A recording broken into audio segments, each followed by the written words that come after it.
Model bol vyvinutý v CAD softvéri Dassault Systems SolidWorks. Medzi reálnym nakladačom Golem G03 1:1 a miniatúru Golem G03 limitovaná edícia 1:16 sme sa snažili udržať čo najväčšiu autenticitu. Čo tomu ale predchádzalo? Najprv som začal ručnými kresbami hlavných komponentov ako kabína, rám, podvozok a ďalšie.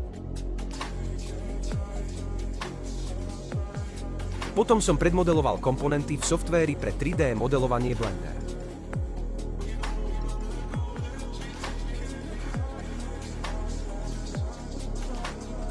Keď som mal konečne nejaké mierky pre model, mohol som začať modelovať v CAD softvéri pre finálny model, čo je model 1:16.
Keď boli komponenty hotové, nastal čas na výber finálnej farby.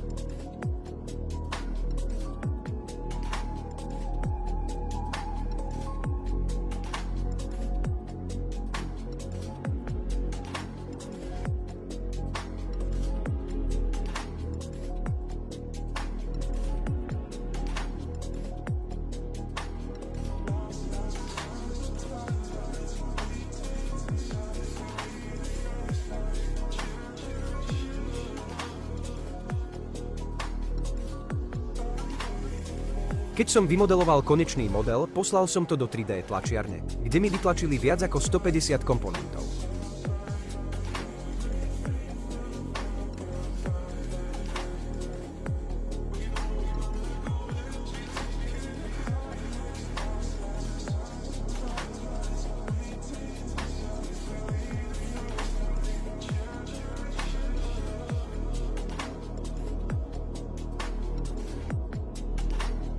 Potom, ako to prišlo, vybral som komponenty na kontrolu.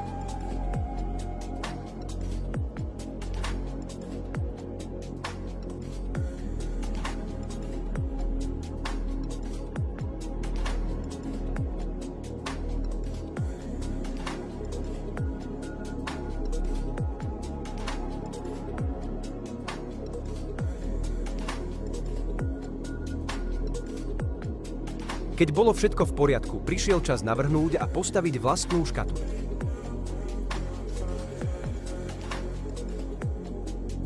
Vyrobil som ju z už použitej krabice, takže tvar nie je dokonalý ako v dizajne. Taktiež som navrhol obal na vrch krabice.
Takto som navrhol a postavil svoj projekt Golem G03 limitovaná edícia.